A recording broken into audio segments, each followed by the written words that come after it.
Another on the run first look today. I've got the Scarpa Spin Ultra 2 here. As you can see me lacing them up here. They're a light colored shoe, of course. Love that bright orange look, accents there. But that upper is in pristine condition. I've tried these on at home, but this is actually my first steps on trail in this shoe. I don't expect the upper to stay so bright at the end of this run. I've been camping out here a couple days now, and there's definitely a good amount of moon dust out there. Had some rain overnight into today. I think the ground is dry enough to soak all of that up, so not sure if I'll hit any mud. Maybe once I get off trail into some shadier spots, which I do want to do with this shoe here, because I do feel like that's kind of its specialty, what it's designed for. Alpine terrain, off trail, steep, loose, rocky, all of that. So I do not know where I'm going today. Hopefully I can get into at least a little bit of that on this first look run here.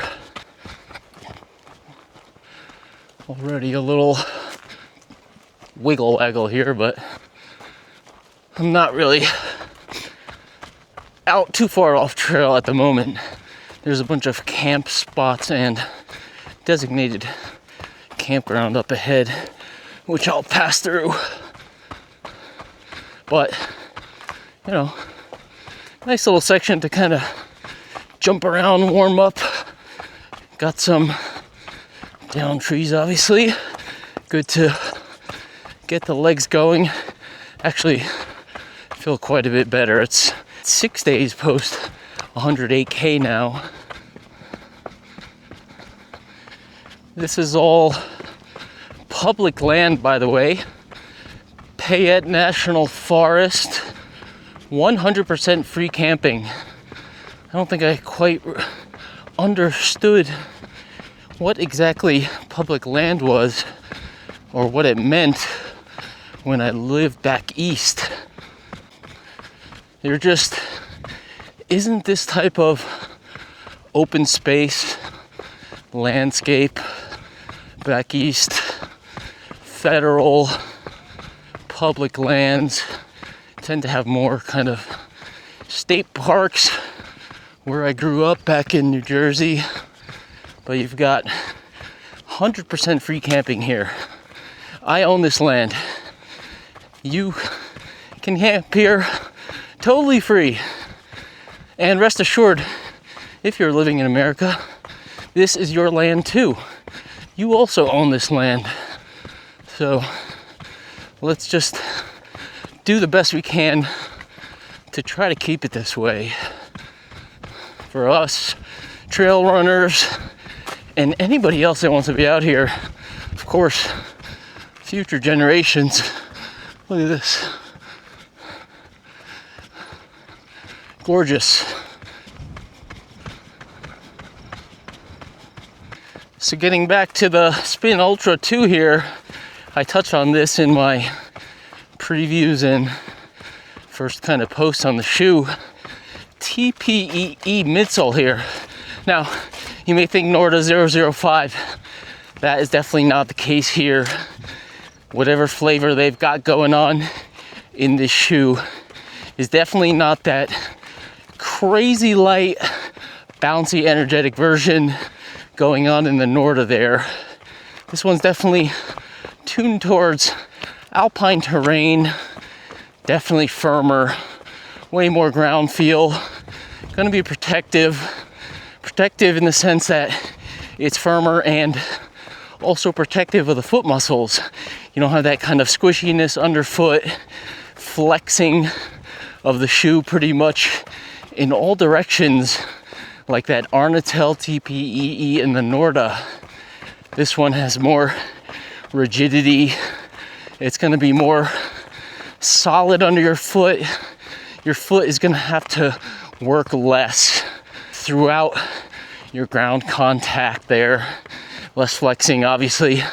Less working of the small foot muscles themselves, which definitely adds up when you're in technical terrain. And of course, the shoe is named Spin Ultra, so over longer ultra distances and durations. Rounding the bend on the corner of this reservoir here, try to get up a little higher on the ridge on the other side. Probably end up zipping up and down. Maybe find a nice ridge or rocky forest road to run on over there. Quick disclosure here, this shoe was actually put out on my radar by a subscriber to the channel, just asking whether or not I was gonna test this shoe and pointing out it had TPEE in the midsole. Checked it out, reached out to Scarpa, and thank you, Scarpa, for sending me out the sample. So obviously, as with all of my reviews, first looks, Q&As, everything, all the opinions, discussion that you hear is completely my own. Nothing will be shared with Scarpa or any other agency before you hear it in this video right here. Somewhat firm on the road here, but I would say not particularly firm. It actually feels somewhat okay. There's a bit of dampness. I assume that's the TPEE there. It's kind of taking the sting out of what would otherwise feel like a firm mountain shoe on a hard packed road. Oh, this looks like something here. Sort of a trail, sort of not. Hey, could be fun. See where we end up. Good terrain for this shoe, absolutely.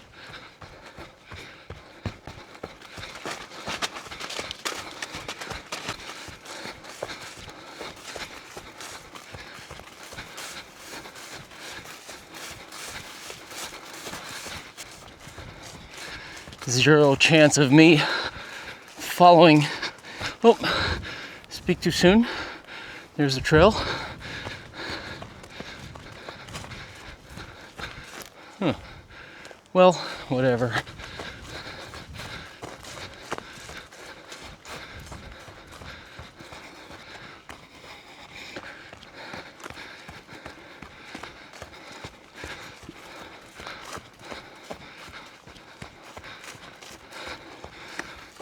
Good day for me to test this shoe out here.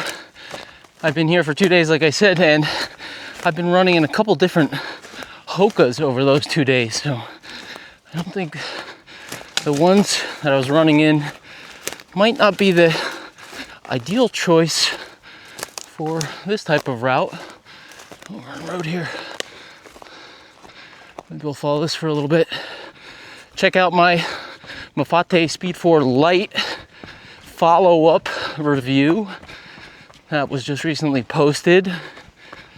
I got a little off trail at times, kind of found some steep stuff, but nothing excessive. I kind of want to push this one a little bit more. Good for comparison.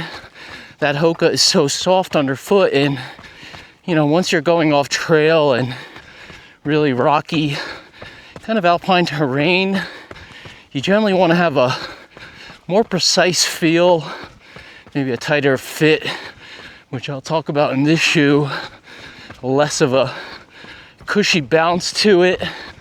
So we'll see my impressions of this one after running in a couple Hokas, including that one, the light version, yesterday.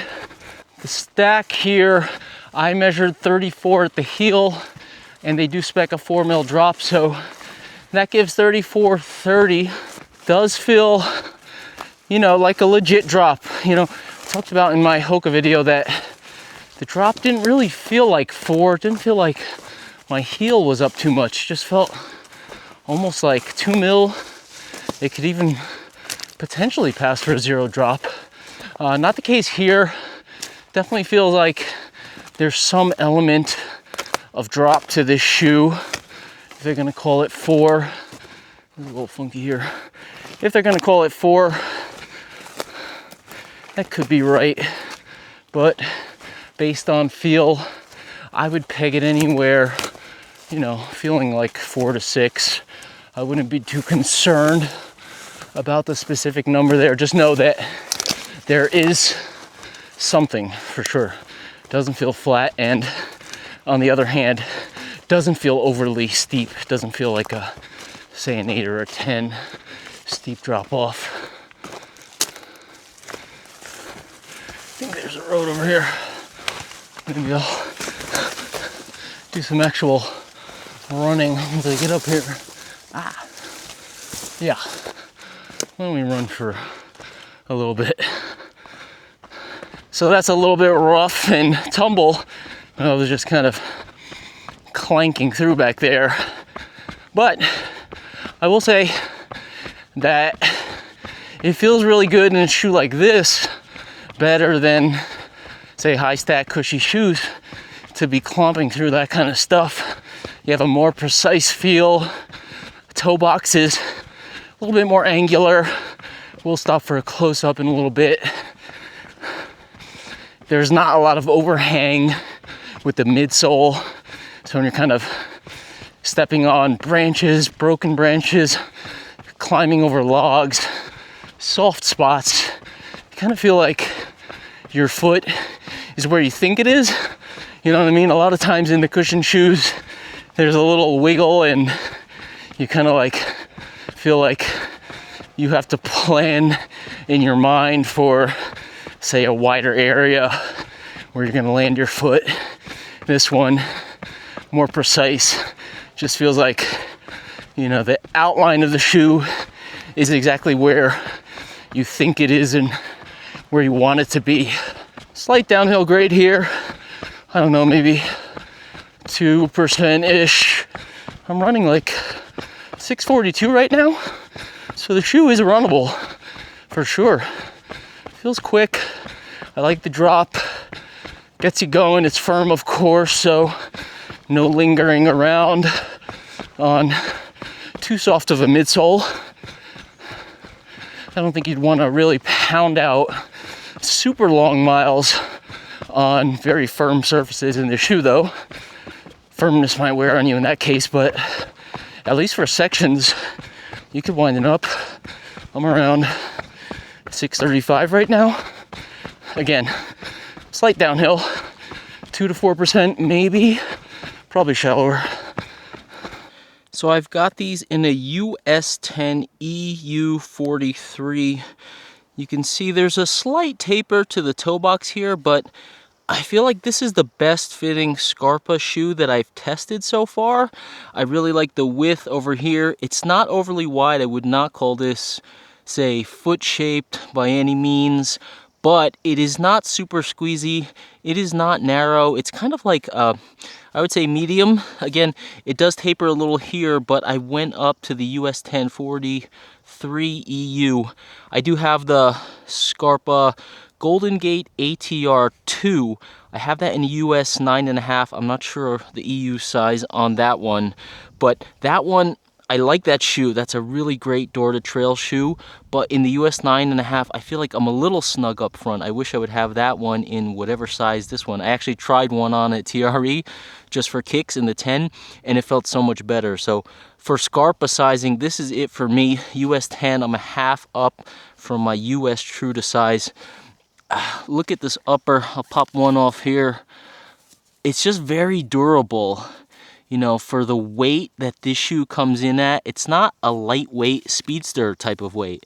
Again, 3430, it's a mid-stack, very protective shoe, but just the upper, look at the kind of thickness on this. I would expect high levels of durability. There's underlays actually crisscrossing, corresponding with this. There's underlays underneath that. So you have kind of a web of really good midfoot hold there. It really locks in the midfoot. I was going, you know, off trail back there and had no problems. It felt really precise, really kind of dialed into my foot. Slight taper here, but again, with the right size, half a size up from my ATR2, I feel like I don't have a problem here. I'm also wearing these ultra lightweight socks here. I just feel like the fit is so precise, and with that slight taper up front. I like having the thinner sock there. I don't think I would go with a thicker one. Maybe if I was, I don't know, if I would do a race in this shoe, something very, you know, alpine or rugged, maybe I would even go up another size and then wear a thick sock, but I'm not sure because this fits so good. I would have to really like try it on somewhere. Vibram Mega Grip here, really solid. Take a look at the flex. Not too much flex. You have an even flex under the ball of the foot. Bit of rocker up front, not so much in the rear, kind of flat for stability. The heel feels kind of rock solid again. The flex, not much over here on the midfoot. I mean, I think this is where they really want to protect you when it's very rocky, alpine terrain, off trail, where you don't necessarily know what you're stepping on. You don't want to have too much twist in there. And again, with the rocks kind of poking you if you're in off-trail conditions, rough terrain, that stuff wears on your feet. So if you're in an ultra type of distance and duration, in that type of terrain, you don't want a squishy, soft kind of shoe that's just flexing, contouring all over the place. That's gonna really like wear out your foot muscles. Quick look at the tongue here. It's padded throughout, ventilated. It's very nice. There's a little cutout here you could see. It's a little kind of offset. I find that, I don't know, it works okay.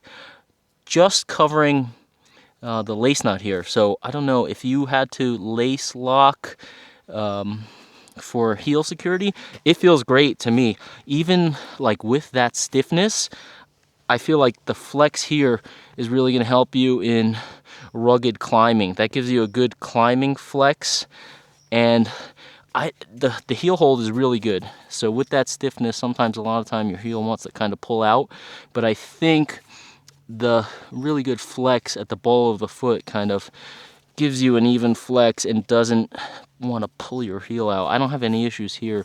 The collar, very soft padding all around the inside.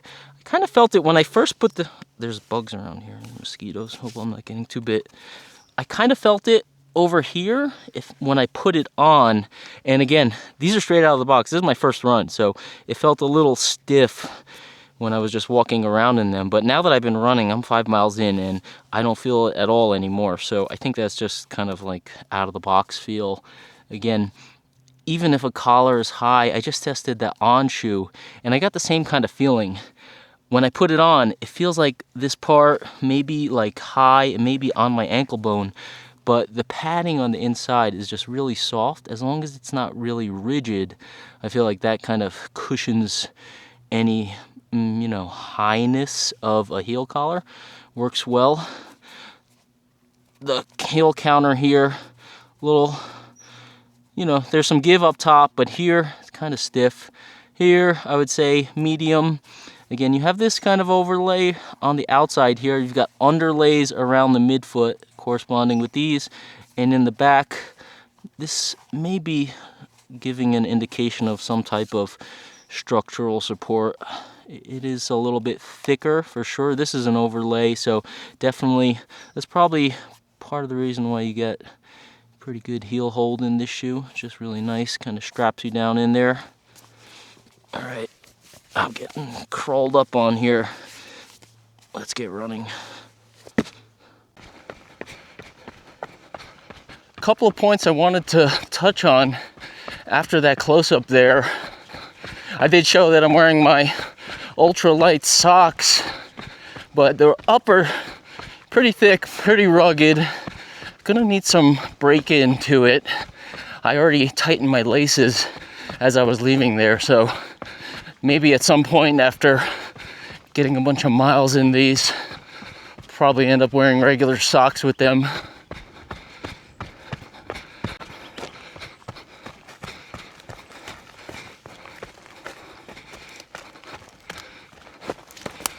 Oop.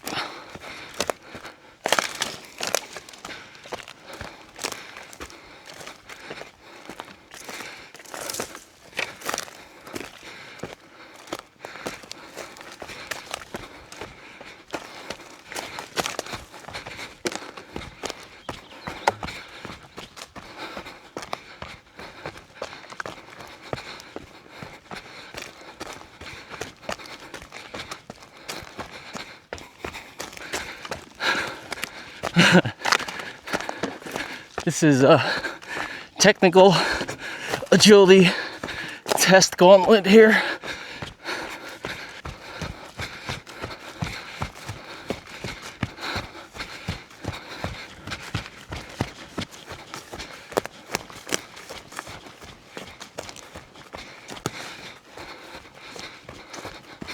Okay, that was pretty fun back there. I mean, not something I get to run every day with the trails back home, but this shoe just absolutely perfect for that.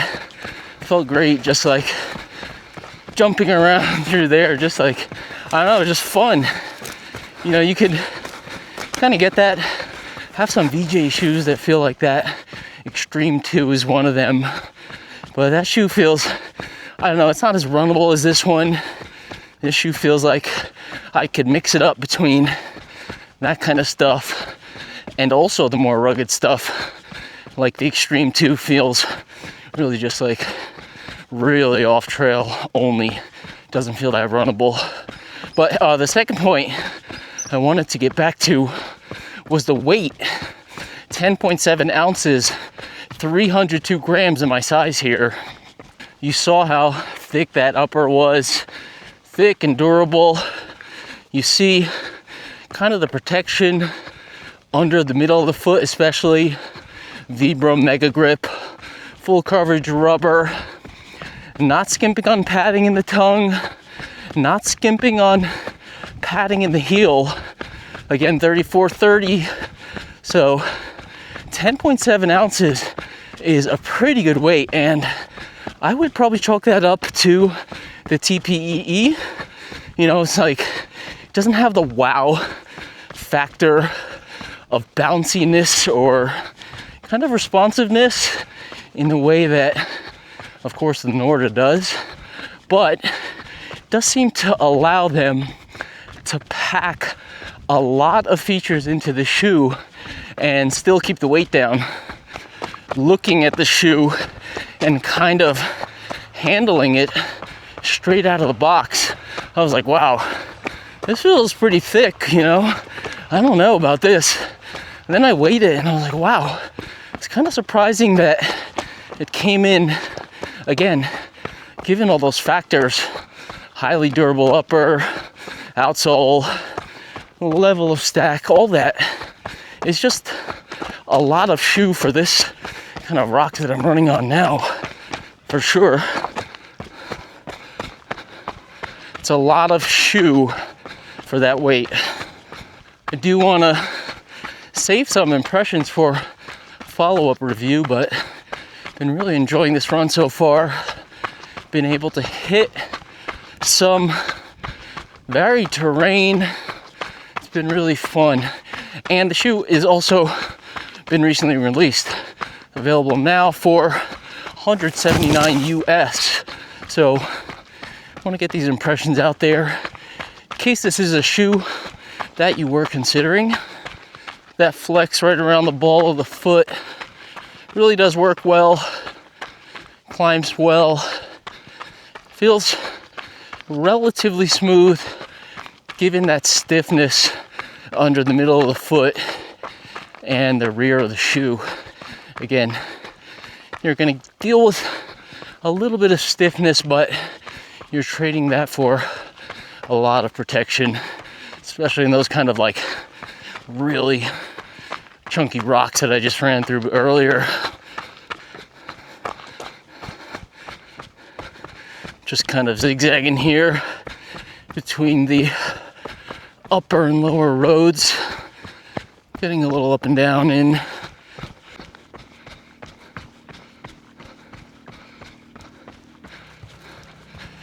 And we have an outhouse. I'm good.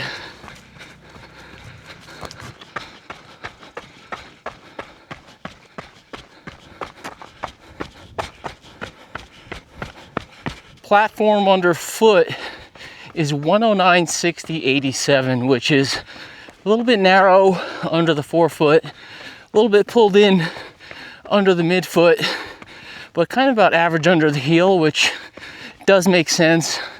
I pointed out the kind of tapered toe box there, looked at kind of that rigid protective area under the arch, middle of the foot. Again, very precise foothold, very precise foot placements with the shoe for technical terrain. So not a super wide platform for stability. They're just really banking on solid fit, great security, no foot wobble inside of the shoe, firm ride, and precise foot placements. Coming up on 10 miles in this test run here. A little cold today. Don't want to get too wet. We'll save that for other test runs, but coming up on the end of my run here, going to be around, I don't know, maybe 11 or 12 miles around this lake here with all the zigzagging. I get the impression that this is really going to be a great ultra shoe for rugged alpine terrain. Just based on, something in there. Just based on my first impressions on this run here, on the mix of terrain that I have been able to hit, it just strikes me as being solid and stable underfoot, firm and protective. If, you know, you're in that type of terrain, not necessarily the runnable, fast kind of trail super shoe terrain that you often see in the American West, this could be a good option for you. This is a European brand after all. Mountain adventures, be that trail running or other adventure sports, skiing, climbing, mountaineering, anything like that. That is their specialty. So I would expect their shoes to match that ethos there. Thank you for tuning in once again to Humble Running. Hope you enjoy these first looks. Again, this shoe is out now, $179 already. So I want to get that out there in case you were curious about some impressions. I hope this does help. I do have a bigger camping trip planned in a week or so, a couple of weeks, winding around northern Idaho and Montana. So this shoe will definitely be in the bag, and I'll do some more extensive testing over the next few weeks while I'm up there. So keep an eye out down the line for a more thorough review of this one here. In the meantime, I hope everybody has a nice day out on the trails. Don't forget to like and subscribe, of course. Check out humblerunning.com, sign up for my newsletter, and enjoy all the good stuff that comes through there too. Thank you again.